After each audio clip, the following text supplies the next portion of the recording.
ఇక విశాఖపట్నం జిల్లా మధురవాడలో రాత్రి జరిగినటువంటి తహసీల్దార్ రమణయ్య హత్య తీవ్ర సంచలనం రేకెత్తిస్తుంది. విశాఖలో రోజురోజుకి పెరుగుతున్నటువంటి భూ ధరలే ఈ హత్యకు కారణం అని చెప్పి కూడా మరోవైపు రెవెన్యూ అసోసియేషన్ ఆరోపిస్తుంది. తీవ్ర ఒత్తిడిలో పనులు చేయాల్సి వస్తుంది, మాకు రక్షణ కల్పించండి అంటూ ఈ రమణయ్య హత్యకి నిరసనగా కూడా ఈరోజు విశాఖపట్నం కేజీహెచ్ మార్చిరీ దగ్గర రెవెన్యూ అసోసియేషన్, విఆర్ఓ అసోసియేషన్, అదేవిధంగా ఎన్జిఓస్ అందరూ కూడా మూకముడిగా నిరసన తెలియజేస్తున్న పరిస్థితి. నల్ల బ్యాడ్జీలతో తమ నిరసన వ్యక్తం చేస్తున్నారు. అసలు ఈ నిరసన వెనుక ఉన్న ప్రధాన కారణం ఏంటి, హత్యకు గల కారణాలు ఏంటో వాళ్ళని అడిగి తెలుసుకునే ప్రయత్నం చేద్దాం. సార్ చెప్పండి, అసలు తహసీల్దార్ రమణయ్య గారి హత్య జరిగింది, దీనికి సంబంధించి మీరు ఎలాంటి పరిస్థితిలో ఉన్నారు? ఇది చాలా నా పేరు నేను శ్రీరామ్మూర్తి అండి, పార్వతీపురం మన్యం జిల్లా ఏపీజేఏసీ మరియు ఏపీఆర్ఎస్సీ అధ్యక్షుడిని అండి. నేను నిన్ననే ఇక్కడ సీతమ్మదారిలో తహసీల్దార్గా జాయిన్ అయ్యాను, ఇక్కడికి వచ్చున్నాను. ఇది చాలా హేయమైన చర్య అండి. ఇట్లాంటిది ఎందుకంటే ప్రతి ప్రభుత్వ ఉద్యోగి కూడా, ముఖ్యంగా తహసీల్దార్ అనే వాళ్ళు ఎగ్జిక్యూటివ్ మేజిస్ట్రేట్గా వ్యవహరిస్తూ ప్రభుత్వ ఆస్తులకి రక్షణ, అలాగే ప్రైవేట్ ఆస్తులకి రక్షణ కల్పించాల్సిన బాధ్యత అయింది. ఆయన విఆర్ఏ దగ్గర నుండి కూడా హైయర్ ఆఫీసర్కు మంచి పేరు తెచ్చుకున్నటువంటి వ్యక్తి ఆయన, ఎక్కడ ఎటువంటి మచ్చలేని వ్యక్తి ఆయన. అట్లాంటి ఆయన్ని ఇంట్లో ఉంటే పిలిచి రాడ్డుతో కొట్టి చంపడం అనేది హేయమైన చర్య. ఎందుకంటే తహసీల్దార్లుగా మాకు ప్రభుత్వ ఉద్యోగులుగా కొన్ని పనులు చేయగలిగినటువంటి పరిస్థితి ఉంటుంది, కొన్ని చేయలేని పరిస్థితులు ఉంటాయి. ఒకవేళ ఏమైనా పని చేయకపోతే ఉన్నతాధికారులు ఉన్నారు, వారికి వెళ్ళి చెప్పి పని సక్రమంగా జరిపించేటట్టు చేయాల్సిన బాధ్యత అయితే ప్రతి పౌరుడికి కానీ రైతులకు కానీ ఉంటుందండి. అట్లాంటిది కాకుండా ఇట్లా చేయడం అనేది చాలా నీచమైన చర్య. దీనికి ప్రతి ఒక్క రెవెన్యూ ఉద్యోగి అలాగే ప్రజలు కూడా దీన్ని చాలా తీవ్రంగా ఖండించాలని రెవెన్యూ ఉద్యోగుల తరపు మేము ఖండిస్తూ, అటువంటి దోషుల్ని, ఇట్లాంటి ఏమైనా చర్య కోసం పాల్పడిన దోషుల్ని ఖచ్చితంగా త్వరగా పట్టుకుని, నిజంగా సిపి గారు, పోలీసు వారు ఇమ్మీడియట్గా రెస్పాండ్ అయ్యి కమిటీలను వేశారు, టీమ్స్ని ఫార్మ్ చేసి పట్టుకోవడానికి ప్రయత్నిస్తారని తెలిసింది. నిజంగా వారికి ధన్యవాదాలు. అలాగే వెంటనే సాయంకాలంలోగా ఆ వ్యక్తులను పట్టుకుని వాళ్ళకి సెపరేట్గా ఫాస్ట్ ట్రాక్ కోర్టు పెట్టించి త్వరగా పరిష్కరించి వాళ్ళకి కఠినమైన శిక్ష, మళ్ళీ ఇట్లాంటి పని చేస్తే ఏ గవర్నమెంట్ ఉద్యోగపైనా కూడా ఇట్లాంటి పనులు చేసినట్లయితే వాళ్ళకి భవిష్యత్తులో ఏమి చేయగలమో నిరూపించాల్సిన బాధ్యత ప్రభుత్వంపై ఉంది. అది చేయాలని కోరుకుంటున్నాను. రెవెన్యూ సర్వీస్ అసోసియేషన్ ఈ హత్యకి సంబంధించి కూడా మీరు ఎలా ఫీల్ అవుతున్నారు? అంటే ఎంతవరకు ఇలాంటి సంఘటనలు ఇంతకుముందు ఎప్పుడైనా జరిగాయా, ఇదే మొదటిసారి?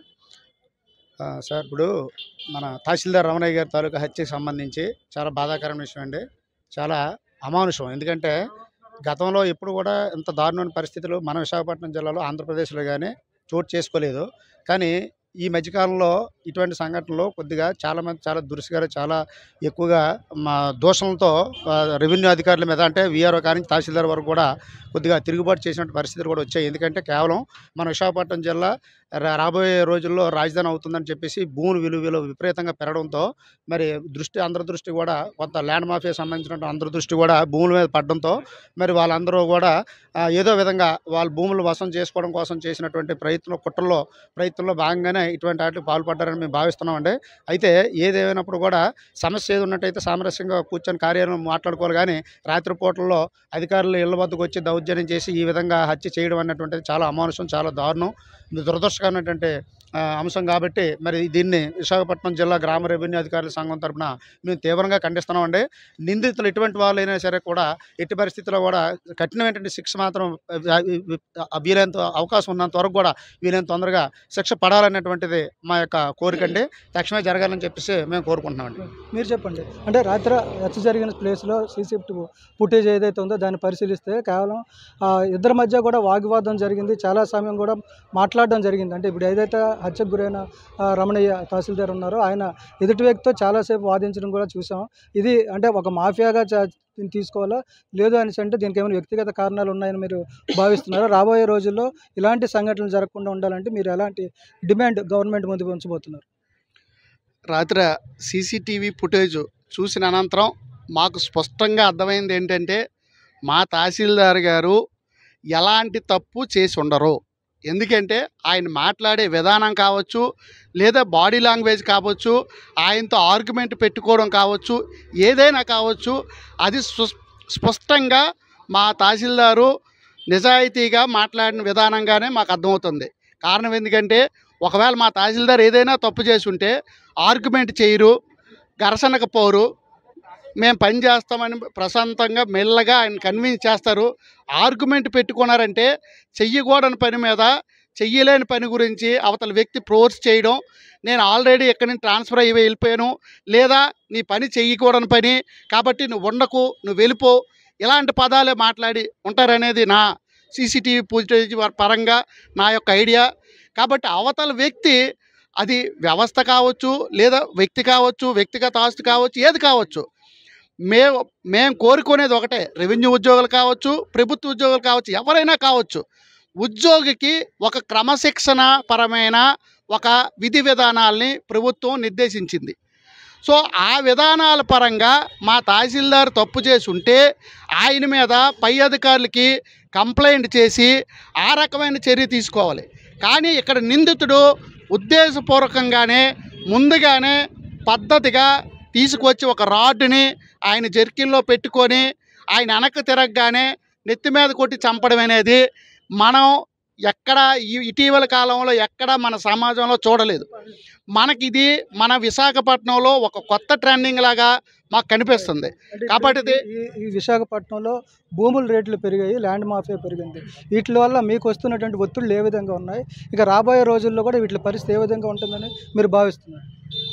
సార్, మేము రెవెన్యూ ఉద్యోగిగా చెయ్యాల్సిన పని మాత్రమే చేస్తాం, చెయ్యలేని పని చెయ్యలేమని క్లియర్గా చెప్పగలం. ఎందుకంటే మేము ఒకవేళ ఎవరికైనా చెయ్యకూడని పని చేసాము అనుకోండి, అది ఎవరో ఆస్తి ఆయనకి రాసేసినట్టు అవుతుంది. కాబట్టి మేము ఎట్టి పరిస్థితుల్లో కూడా చెయ్యలేని పని మ్యాక్సిమం చెయ్యమని చెప్తాము, కూల్గా చెప్తాము. కానీ కొన్ని కారణాలతో కొంతమంది వాళ్ళ వ్యక్తిగత ఆవేశాలు, వాళ్ళ వ్యక్తిగత క్రమశిక్షణ లేకపోవడంతో వాళ్ళు అది ఎలాగైనా మాతో పని చేయించుకోవాలని ఒత్తిడితో ఏదో రకమైన ఒత్తిళ్ళు తీసుకొచ్చి మమ్మల్ని భయపెట్టాలి కావచ్చు, ఇంకోటి కావచ్చు చేస్తారు. దయచేసి మేము కోరుకునేది ఒకటే, ప్రభుత్వ పరంగా మాకు అంటే రక్షణ అని కాదు, మనోధైర్యం కావాలి. మనోధైర్యం కావాలి అంటే ముందు ఆ వ్యక్తికి శిక్ష పడాలి. అది వెంటనే వీలైనంత వేగంగా ఏదైతే మనం దిశా చట్టం ఉన్నాయో, ఏదైతే ఫాస్ట్ ట్రాక్ కోర్టు ఉందో, ప్రభుత్వ ఉద్యోగులు ఈ చంపడాలకు కూడా అదే ఫాస్ట్ ట్రాక్ కోర్టు ద్వారా వీలైనంత వేగంగా శిక్షిస్తే రాబోయే రోజుల్లో ఇదే విశాఖపట్నం కావచ్చు, రాష్ట్ర వ్యాప్తంగా ఎక్కడైతే భూముల విలువలు ఎక్కువ ఉన్నాయో ఆ ఏరియాల్లో తహసీల్దార్లు కానీ రెవెన్యూ సిబ్బంది కానీ గుండె మీద చెయ్యేసుకొని ప్రభుత్వం మా పట్ల ఉంది, మాకు మనోధైర్యం ఉంది, మాకు ఎవడైనా మా మీద వ్యతిరేకంగా వచ్చినా, మమ్మల్ని ఉద్దేశపూర్వకంగా ఏదైనా వచ్చినా ప్రభుత్వం శిక్షిస్తుంది అనే మెసేజ్ కానీ ఇస్తే రాబోయే రోజుల్లో ఎక్కడా కూడా రాష్ట్రంలో ఏ ఉద్యోగం మీద కూడా మీరు ఎలాంటి రక్షణ కోరుకుంటున్నారు? అంటే పోలీస్ బందోబస్తు కావాలన్నా, లేదంటే చట్టమైనా ఇంకా మార్పులు చేయాల్సిందా, మీకు ప్రత్యేకంగా ఏమైనా భద్రత కావాలా? సార్, రెవెన్యూ ఉద్యోగికి ఎవరూ భద్రత కల్పించలేరు సార్. ఎందుకు అంటే రెవెన్యూ ఉద్యోగికి ప్రతి మండలంలో కూడా సుమారు 30-40 వేల ఎకరాలు ఉంటుంది ఆ కంట్రోల్లో. అదేవిధంగా 30-40 గ్రామాలు ఉంటుంది. ఒకటి ఆఫీసులో భద్రత కల్పిస్తారా, 2 ఇంటి దగ్గర భద్రత కల్పిస్తారా, 3 ఫీల్డ్లో భద్రత కల్పిస్తారా? భద్రత కాదు, సామాజికంగా ఒక అవగాహన కల్పించాలి. ఉద్యోగి అనేటోడు మన కోసమే, మన ఆస్తుల పరిరక్షణ కోసమో, మన బిడ్డలకి సర్టిఫికేట్లు ఇవ్వడం కోసమో, లేకపోతే ఇంకొక దానికో వాడు పని చేస్తాడు. కాబట్టి ఆడిని మన కోసం పనిచేసేటవాడి కింద మనస్ఫూర్తిగా పని చేయించుకోవాలి. ఒకవేళ ఆడు ఏదైనా తప్పు చేస్తే ప్రభుత్వ పరంగా ఆడి మీద చర్య తీసుకునేటట్టు చేయాలి. Thank you. ఇది ఏదైతే రమణయ్య హత్య, తహసీల్దార్గా పనిచేస్తున్నటువంటి రమణయ్య హత్య ఉందో, ఈ హత్య వెనుక చాలా కారణాలు ఉండొచ్చు. ఇదే నేపథ్యంలో రెవెన్యూ అధికారుల మీద ఒత్తిడి రావడం సహజంగా జరుగుతుంది. వీటికి సంబంధించి కూడా ప్రభుత్వం చర్యలు తీసుకోవాలి. ఎవరైతే దాడులకు పాల్పడుతున్నారో లేదా ఆవేశాలకు లోనవుతున్నారో వాళ్ళ మీద ప్రత్యేక చర్యలు తీసుకొని తహసీల్దార్లకు ప్రత్యేక రక్షణ కల్పించాలి. అదేవిధంగా ఇప్పుడు జరిగినటువంటి ఈ హత్య ఇక ముందు కూడా ఇలాంటి చర్యలు జరగకుండా పూర్తి స్థాయిలో ప్రభుత్వం చర్యలు తీసుకోవాలి. తహసీల్దార్లకి పూర్తి మనోబలాన్ని, మనోధైర్యాన్ని కల్పించే విధంగా ఈ నిందితులను పట్టుకోవడం ద్వారా వాళ్ళకు ఒక మెసేజ్ ఇవ్వాలని చెప్పి తహసీల్దార్ల అసోసియేషన్, అదేవిధంగా రెవెన్యూ అసోసియేషన్ ప్రతినిధులందరూ కూడా ముక్తకంఠంతో కోరుతున్న పరిస్థితి. వీడియో జర్నలిస్ట్ స్వామితో రాజు, ఐ న్యూస్, విశాఖపట్నం.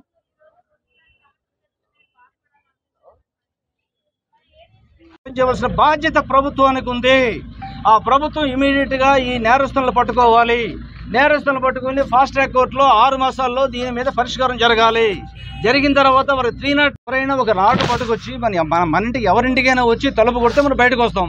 వచ్చిన వెంటనే రాటు తోటి చంపేస్తే చచ్చిపోతారు. కానీ ఇక్కడ మేము చెప్పేది అంటే ఈ సందర్భంలో అలాగా ల్యాండ్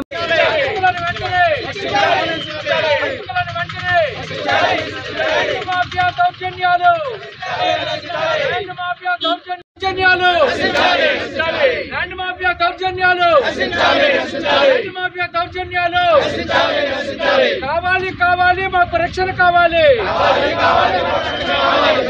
కావాలి కావాలి మాకు రక్షణ కావాలి. కావాలి కావాలి మాకు రక్షణ కావాలి. కాపాడాలి కాపాడాలి కాపాడాలి రెవెన్యూ కుటుంబాలు కాపాడాలి.